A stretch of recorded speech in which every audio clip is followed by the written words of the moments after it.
And welcome everybody to this week's exciting Christmas episode. Jingle bells, Batman smells, Robin laid an egg, the Batmobile lost its wheel, and the Joker got away. Arnie. Very good. Batman. Very good. I remember Arnie being Mr. Freeze. Nice to see you. That was about the highlight of the film. Yeah. Hello, Batman. I think it's time for you to chill out. Stuff like that. Yeah, you've summed up all of his lines in less than 30 seconds. Yeah, that's pretty much all he did, wasn't it? Yeah. But I liked that Batman film. Pretty much. It was all right. Yeah, it was all right, I suppose, for a mid-90s Batman film. Yeah. Yeah, it was. I was thinking of the Michael Keaton one. No, that's not the one. No, it was after George Michael Clooney, Keaton. wasn't it? Was it George Clooney? I think it might have been Clooney, yeah. Who's your favourite Batman? Christian Bale. He is a very good one, isn't he? Yeah. So, you got a phone call. We'll ignore that. Yeah, well, it's not ringing, so.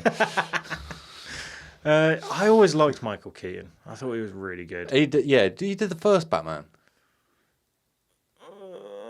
With Jack Nicholson. Movie, Yeah, movie, yeah. Adam West was the original one, where it was all like, kapow! Yeah, kablam!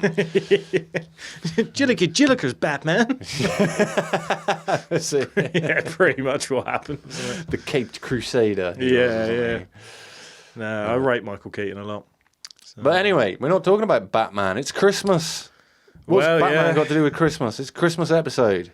He can celebrate Christmas. In fact, we should be happy that we're even here for this Christmas. Yeah, we should, yeah. Because we are actually recording this on supposedly day 39 of what's his name? Cliff High's prediction Yes. after the whole Donald Trump, Joe Rogan podcast interview. It was 39 days ago since that happened. And supposedly we're meant to be in the middle of an alien invasion, but I've not seen any. And we live very, very close to two of the main air bases that have had all the drones and, supposed drones. They're not drones. They're not drones. We've seen those lights for years. Yeah. Honestly, where we work, on the field that we work in, for at least 7 years, we have seen lights in the sky directly over Mildenhall Air Base. Normally about 5 or 6 o'clock in the morning. Yeah. Do you remember that one where we saw the fighter jets chasing? Yeah. That was right over our field as well. Yeah, and then other people we worked with were like, "Oh, no, it was a helicopter." It's like, I don't know helicopters that can just whiz out of the sky, and jets, F-15s can't catch up with it. Yeah, exactly. So, I mean, the rest of you people have been dealing with this for 39 days. We've been dealing with it for years. That's why it hasn't been an episode. Or at least it hasn't been so far. I haven't really considered it worthy of an episode. But at least we are still here. The nukes haven't dropped, which is what I'm quite happy about. Yeah. We're still able to carry on doing episodes. Whether we're still around actually when this goes out, we might all be dead by then. Yeah. Or the aliens might have taken over and enslaved us as zoo animals or something like that. So there'll be nobody listening to this podcast. But at least we got the chance to make it. Very true. We could be submitting to our overlords right now, but who knows? But we're not. No. We're not. F the system. Yeah. And the new system. Yeah. And justice for Greg Wallace. So, that's a very British thing, but all right, fair enough. I'll let you get away with that one since it's your episode. I mean, you can edit it out if you want. No, it's fine. I want to do... I don't mind Greg Wallace. He's the guy, the bald guy with the glasses, yeah? Yeah. From MasterChef. Yeah. Yeah, okay. Yeah, no, I always quite liked him. Well, I mean, his little quips didn't offend me. The American listeners and stuff won't know who he is, but Nor the rest of the world. Nor the rest of the world, but for us in the UK, he's a bit of an icon, and I just don't agree with what's happening at the moment. I think MasterChef in its entirety should just not continue anymore. Yeah, I agree. Since he's stepped down and he is the face of MasterChef, just like, don't even bother. Yeah, I agree. It's like, the generation game when, what's his name? We mentioned him before. Well, Bruce Old big Forsyth. chimp. Yeah. I mean, it should have just stopped then. Yeah, Jim yeah. Davidson, he never did as good a job. No, he didn't. No. He never did. So it's just going to go downhill from there. So BBC, pull your finger out, just cancel it. Yeah, I am actually in the process of boycotting BBC. I've been doing that for years. So when a TV license comes up for renewal, I won't be renewing it, and I will be cancelling all subscriptions to BBC, iPlayer, the whole lot. It's going. Yeah. Yeah, I'm not going to bother. Let's hope you win that battle then, because I believe if you're capable of receiving a BBC transmission, you have to. Ah, well, that's where I have the advantage, because my actual TV aerial doesn't work, because the person that lived in the house before me cut the actual wire outside of the house, so I can't get an actual aerial for. But do you have a Freeview box or anything like that? No, I have a smart TV, but if I delete the app, the okay. BBC app, I've got no way of watching BBC or anything. But you have a computer in your house. No, well, I do, but it's not on. So. Well, let's Take that. hope that the TV license man doesn't come in and load up iPlayer then, hey? If he loads up iPlayer, you could block the website. I'll do that then. Do that. Whatever it takes to boycott the BBC at my house, I'm going to do it. So Fair enough. screw the BBC. Good luck to you. Good luck. I'll keep my fingers crossed that you don't get screwed over with that one. And talking of Christmas, my friend, we have Oh, yeah, realised... because it's been really Christmassy up to now. Yeah. Bar humbug.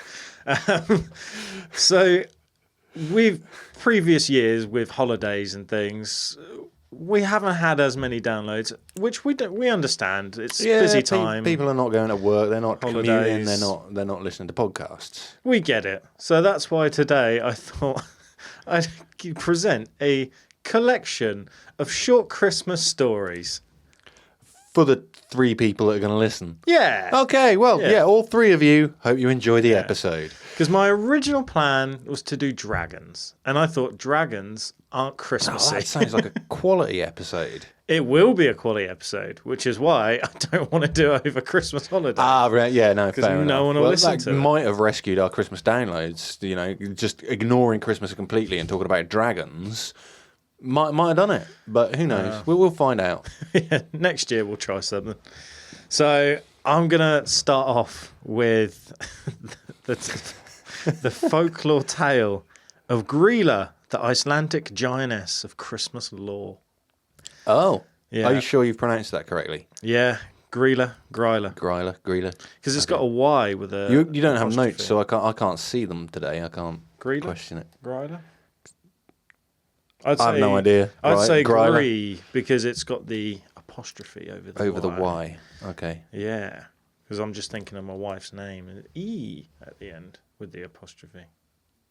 But that's over an E. Yeah, but I assume it's the same thing. Okay.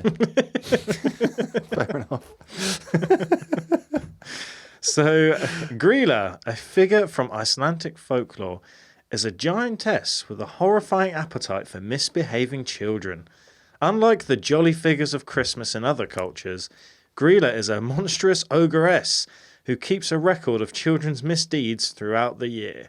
So that is, you've heard that correct. Oh, I think you brought this up 2 years ago when we did the Christmas episode that really flopped. Possibly. Or I think it sort was... of. There was some kind of Icelandic witch or something like that. Ah, we're getting to that. Oh, 'Cause sorry. it's all linked. But you did hear that correctly. So just like Santa taking a list of naughty and nice, Yeah. she keeps her eye on misbehaving children. I just want to shout out to creepybonfire.com for this story. All right, yeah. Oh, creepy bonfire. Oh, you're already getting ready with a pick your own coal then. As Christmas approaches, she descends from the mountains to hunt for her favourite meal, which is naughty children. Grýla is not just about installing fear. She's a part of a family of mythical beings, including her husband, Leopoldi, and the Yule lads, her mischievous sons. Right, and they eat the children. Yeah. Oh, so they don't just give them coal or get them to pick their own coal. It's I'm going to eat you. Yeah, no, they eat them.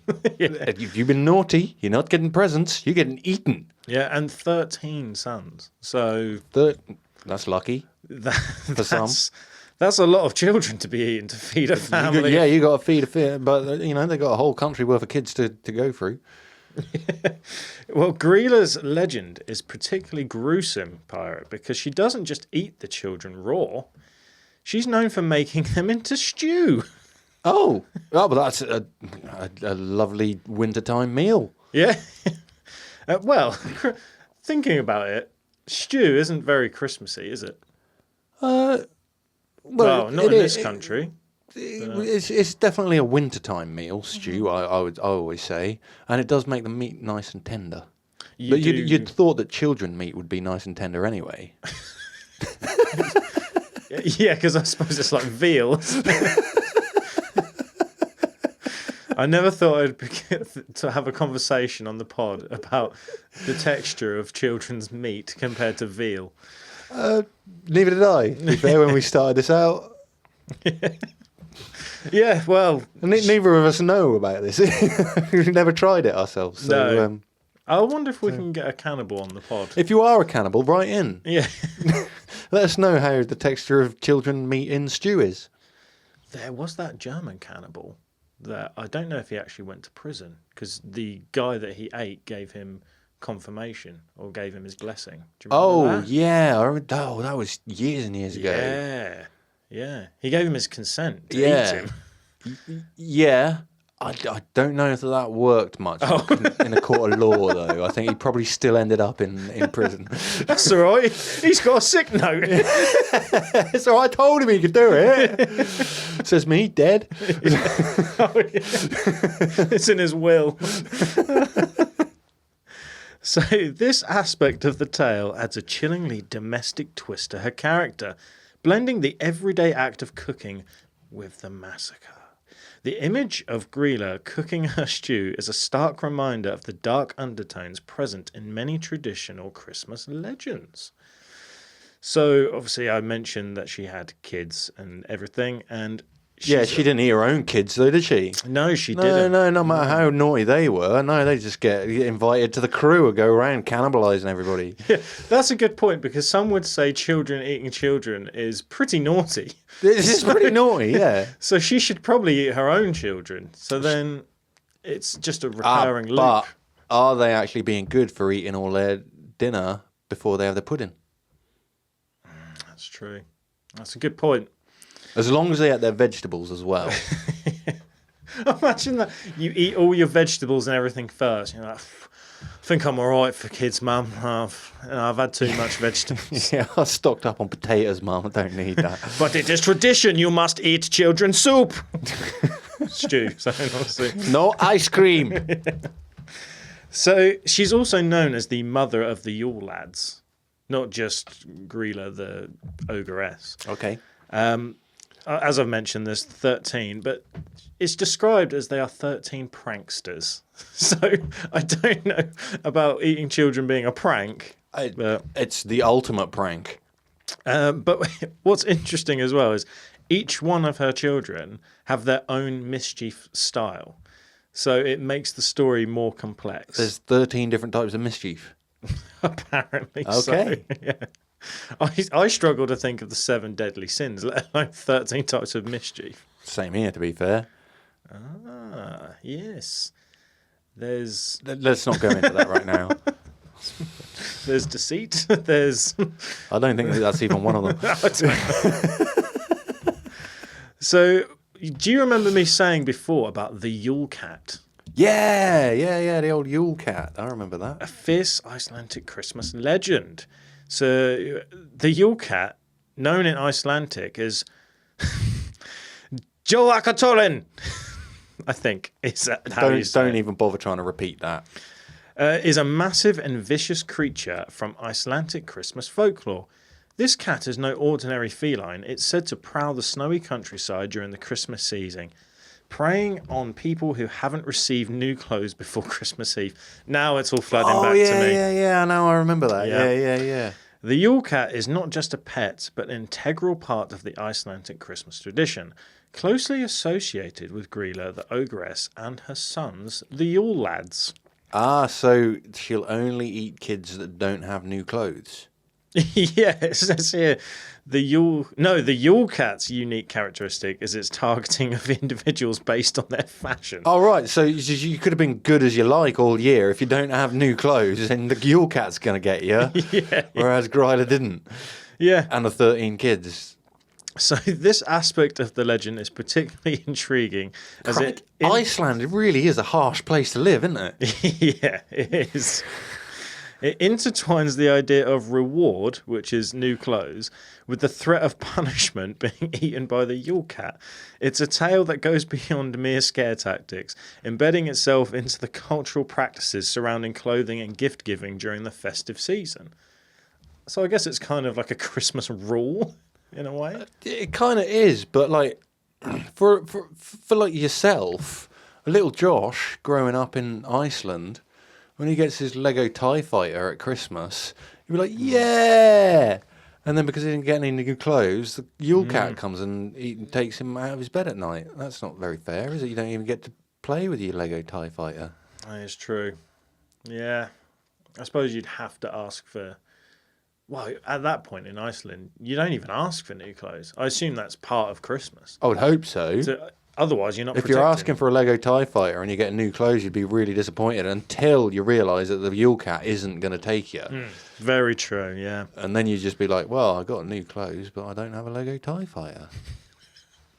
I think I'd take the TIE fighter and risk it, to be honest.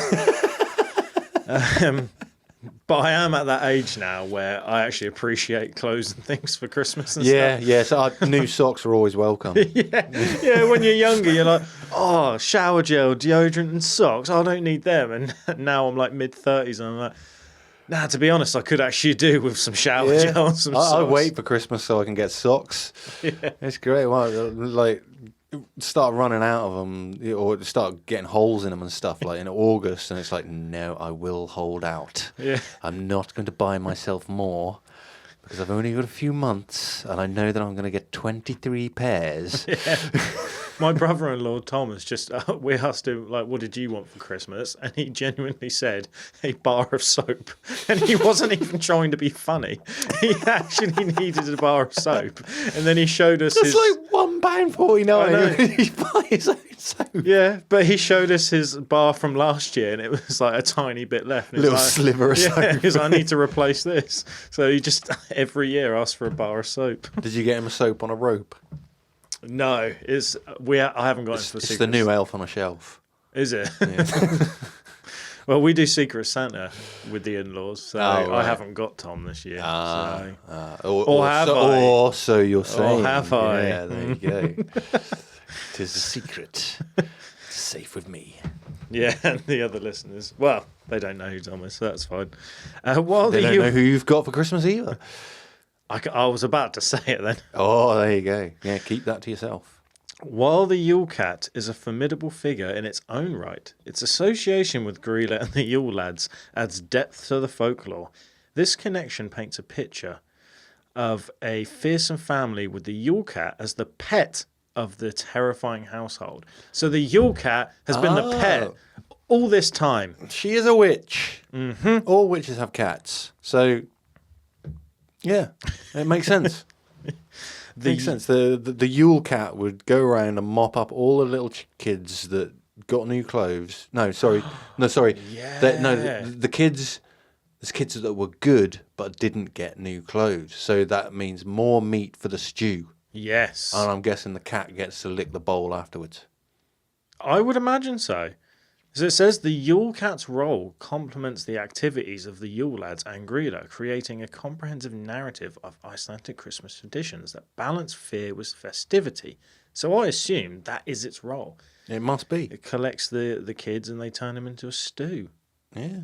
Mm-hmm. So that's the folklore story I have for you. Right. The Icelandic folklore. I've got a couple of... Oh, it was very Christmassy. Yeah, it was. Bringing terror to Christmas. Festive cheer and all that. Yeah. To be fair, there's only so far you can go with like a paranormal Christmas. Well, yeah. Do you know what I mean? So it's like... Yeah. But I have got a couple of unsolved mysteries for you, which is quite interesting. Okay. It's not got anything to do with the Belschnickel this time. No, I love the Belschnickel. No, it's not the Belschnickel. Do you know, I actually thought about covering that for today, and I thought, I'm sure I've mentioned the Belschnickel before. I'm pretty sure the last Christmas episode that wasn't, what's it called, the UFO one that we did last year, the first Christmas episode we did was mostly about the Belschnickel. Yeah. I just love the Belschnickel. So, the author of 'Twas the Night Before Christmas. Do you know no one knows who wrote that? It's a complete mystery. I always thought it was like Charles Dickens or someone. Ah. Well, we don't know. So everyone who celebrates Christmas is familiar with the poem A Visit from St. Nicholas, aka 'Twas the Night Before Christmas. But believe it or not, the origin of this poem has some mystery attached to it. For many years, no one know who wrote it. Also, shout out to listverse.com. Is that where you're getting all your information? yeah. Right, okay. Well, I've got several websites. It was just easier than writing it all out. The poem was anonymously sent to the Sentinel newspaper in New York and first published on December 23rd, 1823. Wow. The poem proved enormously popular, but the author's identity was unknown. Finally, in 1844, a professor named Clement Clark Moore claimed credit for writing the poem, which had been sent to the Sentinel by one of Moore's friends. The story goes that Moore was hesitant to take credit for the poem because he was embarrassed by it and considered it unscholarly, which is a great word. Yeah, I can see that. However, historians don't believe Moore was the actual author. So a professor named Donald Wayne Foster presented compelling evidence in 2000 that the real author of A Visit from St. Nicholas was actually Henry Livingston Jr., who died in 1828. Foster believed the poem bore a striking resemblance to Livingston's other writings, but was a strange anomaly in Moore's body of work. Some called Moore a sour, unsentimental individual, and it didn't fit his persona, if that makes sense. So, okay, fair enough. One of the most compelling pieces of evidence in favour of Livingston is that the names of Santa's last two reindeer in the poem were originally Dunder and Blixen, and only became Donder and Blitzen because... Donna. It's got Donder here. Is it? That must be a typo. Donna and Blitzen. As in maybe Donna, it's changed. Donna kebab. Maybe it's changed again. We are talking like 18. Maybe it has. 101 years ago, wasn't it? So, yeah. So this is to do with a typewriter error. So many years later, Moore wrote out copies of his poem, but committed the same mistake by writing Donder and Blitzen. The words Dunder and Blixen are actually Dutch for thunder and lightning. So Moore spoke no Dutch, but Livingston did speak Dutch. Okay, fair enough. Still, after 2 centuries, the debate rages on about who really wrote 'Twas the Night Before Christmas. So it's an unsolved mystery. It is. Well, it's a possibility of 2 people, and apparently the debate rages on this day. Did either of them have a belly that jiggled like a bowl full of jelly? I don't know. Moore seems the type. Yeah.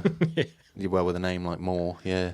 It's stolen valor, man. I have like trouble believing that this guy wrote it if he didn't speak Dutch, but the other guy did. Yeah. And he passed away, so couldn't claim it. Well, so, are you ready for the other mystery? The mystery? The mystery of Matilda Rooney. Okay. This one's a little bit freaky. Is this another old story? Yeah. Or a more modern one? Let's have a look. We don't know, because it's all on the internet, so it's all modern. Yeah, 1885. Oh, okay. Yeah. Right, okay, yeah. Classic Christmas story. So this one is a little bit creepy. So good. Fits right into our narrative. Yeah. So a farmhand... Not much about Christmas does, so... no, true. A farmhand named John Larson spent Christmas 1885 with his employers Patrick and Matilda Rooney, an elderly couple who lived just outside of Illinois. They shared several drinks before Larson retired for the evening and went upstairs to bed. Sometime during the night, he underwent a coughing fit and had trouble breathing, but soon drifted back to sleep. When Larson woke up on Christmas morning, traces of soot were on his pillow. Larson went downstairs and was shocked to find Patrick dead in his bedroom. Matilda was nowhere to be found. Later that day, Larson wandered into the kitchen and found a large blackened hole in the floor. It rested alongside what appeared to be the charred remains of a human foot. A pile of ash was inside the hole, and this was discovered to be the remains of Matilda Rooney. Or just burned a hole in the kitchen floor. Yeah. So that's like spontaneous human combustion kind of so spiel. That is the theory, but it's obviously it's technically an unsolved mystery. But that's the only conclusion. The first spontaneous human combustion. But that's the only conclusion they could draw from it. Is that Matilda was the victim of spontaneous human combustion, which caused her entire body to catch fire and burn to ashes. The estimated temperature of the fire that consumed her was 1,400 degrees Celsius, or 2,500 Fahrenheit. But there were no signs of fire damage other than in that particular spot. It was later determined that Patrick had died of smoke inhalation. Okay, all right, yeah. I think that's how you say it. This explained Larson's coughing fit during the night. And the soot on his pillow, yeah. Yeah, no, that's fair. No, yeah, that's a fairly reasonable assumption, yeah. He was spared from death because he slept behind a closed door on the second floor, the other guy. Yeah. Even though there was speculation that Larson could have murdered Matilda, it seemed impossible for him to have started such a blazing fire without damaging the rest of the house. It's possible that excessive alcohol consumption caused Matilda Rooney to spontaneously combust. A prominent local legend was that she suffered divine retribution from daring to drink so much on Christmas Eve. It's funny you mention this because you could have made this a really, really spooky Paranormality special doing spontaneous human combustion for Christmas and started out that and done it just, the entire episode on spontaneous human combustion, starting with that story. I am tempted to go off on a tangent now, talking about spontaneous human combustion and how those are actually typical symptoms, is that there is a small patch, like you say, just a burn patch in the middle of the floor with just like an arm or a leg sticking out that hasn't been burned, but the rest of the body has been consumed by such an infernal blaze of such magnitude that even scientists trying to recreate it find it difficult. I'm not going to ruin possibly an upcoming episode that we might do on spontaneous human combustion. I'm now tempted to do that. I'm going to issue the challenge of presenting spontaneous human combustion to me at some point. To you? Like, as in doing an episode on it. Do you want to do the episode, or do you want me to do the episode? I already know quite a bit about it. Judging by your passion, I feel like you should be able to. Okay. You should do it. Okay, well, yeah, it's coming up within the next 3 months. There will be. Also, am I right in thinking, I could have my stories mixed up here.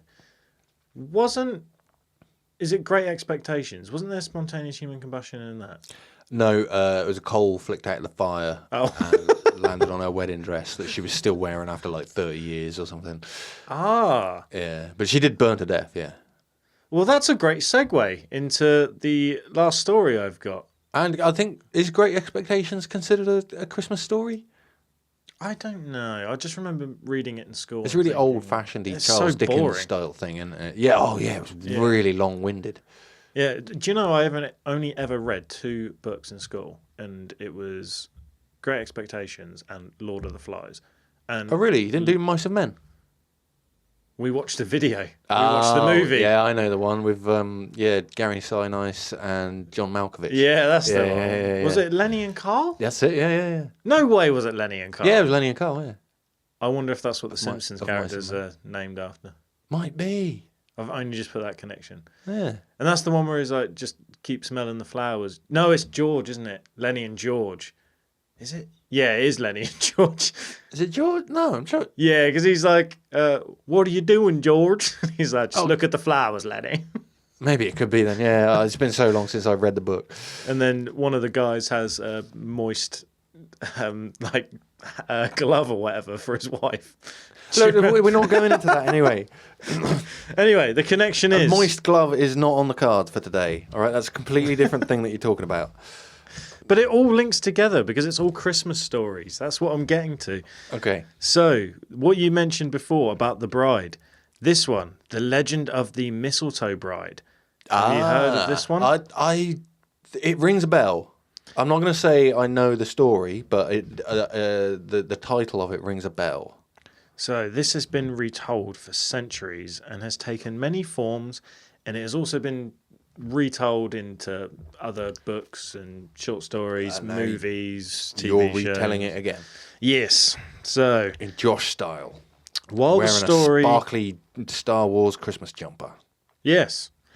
While the story's true origin is difficult to determine, many have come to believe its roots are in the disappearance of Lord Lovell's bride at the Bramshall House in Hampshire, which is one of the most English sentences. Yeah, it's very very ever English. said. That yeah. Allegedly, Yeah, if you ever want to convince somebody that you're English, just say that you live at Bramshall House in Hampshire. So allegedly, Lord Lovell was preparing to wed a young woman related to Sir John Cope, the owner of Bramshill House. This was around Christmas time, so mistletoe hung throughout the mansion, inspiring the wedding party to play a game. The young bride-to-be would hide somewhere in the mansion. The groomsmen would all seek her out, and whoever found her first would get to kiss her. Weird tradition. What, the bride-to-be? Yeah. I'd be a bit off-put by that game if I was the groom-to-be. Yeah. Yeah, all my groomsmen, whoever finds her first, give her a good smooch, why don't you? I mean, who are we to judge old traditions? Well, my who friend? knows? Yeah, It is very bizarre, though. Also, I'm pretty sure there was a horror film that came out not too long ago that was based off of this. Do you remember where the bride plays hide and seek, and then the groomsmen, instead of kissing her, try to kill her? Yeah. So the bride went to hide, and that rhymes. I love it. The bride went to hide, and the wedding party sought to find her. They However, spied? Sorry. They tried to spy on the bride as she tried to hide. Now that does sound Christmassy when everything rhymes. They spied on the bride, wouldn't it? However, the minutes turned to hours, and they still could not find her. Eventually, the game turned terribly serious, as no matter where they looked, she remained missing. Not until 50 years later did Lord Lovell, still seeking answers to his bride's disappearance, happen to find a secret closet in an upstairs room of the Bramshill house. Inside, he found a wooden chest sealed shut with a lock. Upon opening the chest, he found the nearly unrecognisable remains of his bride. After 50 years. 50 years. And that is the story of the mistletoe. The smell didn't give it away or nothing. Like a rotting corpse in a cupboard somewhere. Nah, they were locked in there. There was no smell getting out. No, of course not. No, the lining was definitely smell-proof. What was interesting, I read online that is apparently based on a true story. Is it really? I don't know. It sounds very far-fetched to It does. me. After 50 years of wondering where his bride was, he found her locked in a cupboard that he didn't know about. Yeah. Very bizarre. Very But yeah, there suspicious. is a new film coming out based on that as well. But The mistletoe bride. yeah, the mistletoe bride. You just feed her mistletoe. It's poisonous, isn't it? Yeah, I think it is, because it's white berries, isn't it? Yeah. Well, do they say never eat white, always black, sometimes red?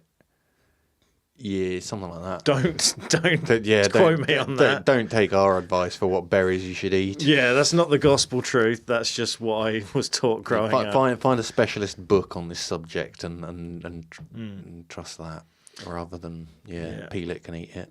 Yeah, and if you have a cesspit at home this Christmas, if it's brown, flush it down. If it's yellow, let it mellow.